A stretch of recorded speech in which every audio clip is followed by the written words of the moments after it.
Welcome back to another episode of Rock Boys Football. We have some breaking news coming out of Tallahassee tonight as Florida State and Mike Norvell officially land the commitment of four-star tight end from the state of Nebraska, Chase Loftin, and what's certainly a very impressive recruiting win. And it's not easy to go up into that state and land top talent. I mean, as Matt Rule gets that program going and builds a little bit more optimism in what they can be, I think you're starting to see a lot of Nebraska top players show a bit of a proclivity to stay home. So for Mike Norvell and his staff to land a very intriguing athlete out of that state, very impressive win, and just kind of carrying on a bit of the momentum that I think Florida State's built up on the recruiting trail over the past week or so, where I think you're starting to see a handful of really impressive commitments, winning big battles over big schools.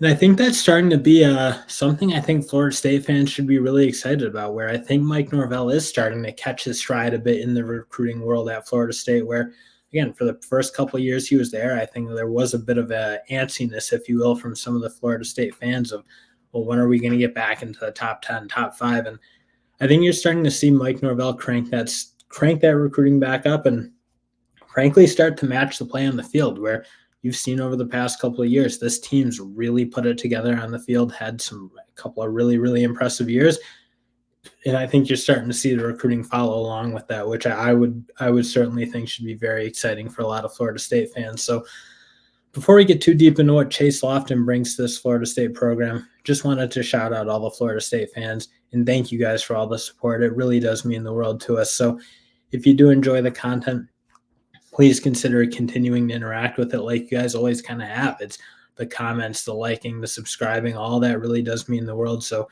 just wanted to just shout you guys out quickly and just express how much we appreciate all of it. So now quickly getting into Chase Loftin and what he can be for this Florida State team, I think the first thing you kind of notice is his unique athleticism and his ability, I think, to play almost anywhere on the field and be a weapon from there.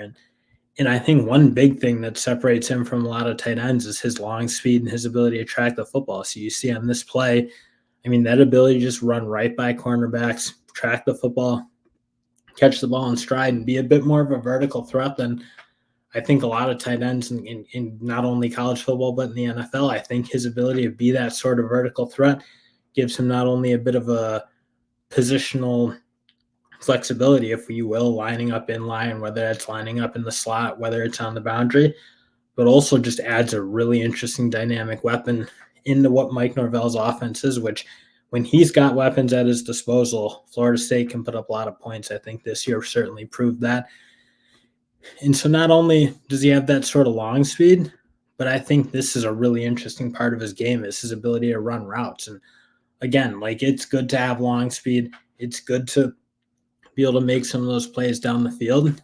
But I think it's really hard in today's game to be productive if you can't threaten guys by just playing good football, running the routes you're supposed to be able to route in that short intermediate range. And I think when you look at a lot of tight ends, it's hard to get in and out of breaks, hard to create separation just purely with your route running because, again, when you're that size, it's hard to throttle down, deaccelerate, get in and out of your breaks. And I think the smoothness with which Chase Loftin can do all that, I think that adds a very dynamic part to his game that should make him, again, add to that positional versatility that he should have and allow Mike Norvell to use him in a lot of different ways.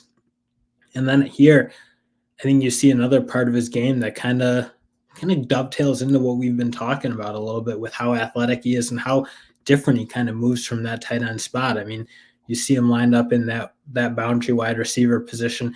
Not only can he decelerate himself down, sit down in that hole in the zone and catch the ball, but his ability to accelerate after the catch and make a really nice play after with the ball in his hands in space. Again, those things you kind of look for from dynamic wide receivers, you see a little bit from Chase Loftin, even though he's a bit of a tight, or he's more of a tight, he's a tight end, obviously coming out of high school, but I think his ability to play really any position on the field due to his athleticism, I think it'll be a very interesting fit into what Mike Norvell wants to do and how creative he can be using Chase Loftin. And again, in this final play, I don't necessarily think Chase Lofton's being brought in here to be a all-world blocker. I think you look 6'6", 215 pounds, not maybe the frame you're looking for for top end inline blocking.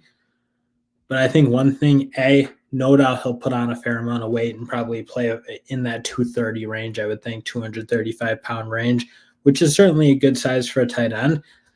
But one thing I think you can see is a bit of a dynamic ability to block in space. And I think even when you watch Mike Norvell and how he likes to run the ball, I don't think he asks his tight ends to do a ton of just true inline blocking.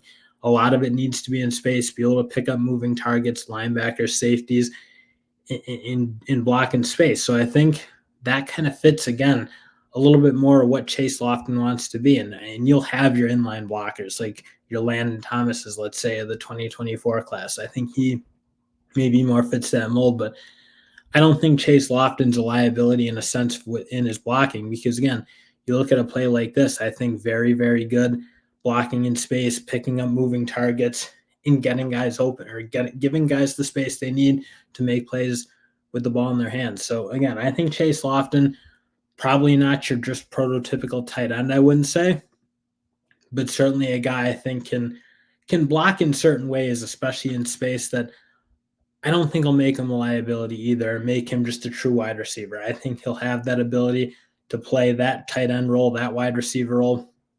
Again, be very versatile, and I think he'll be fine blocking in space and in doing some of those things that I think you'd kind of expect out of your big physical wide receiver or tight end. So, yeah, I think this is a really interesting ad at the end of the day for Nebraska, or sorry, for Florida State, obviously. So, very interested to see what Mike Norvell does with him, what position he plays, kind of how he's used, but certainly has a very interesting list of athletic traits that I think Florida State fans should be very excited about. So that's all we had for today. I'm sure we'll be back on talking more Florida State soon. I don't think they're done on the recruiting trail. And we'll talk to you guys when those things happen. Thank you for listening.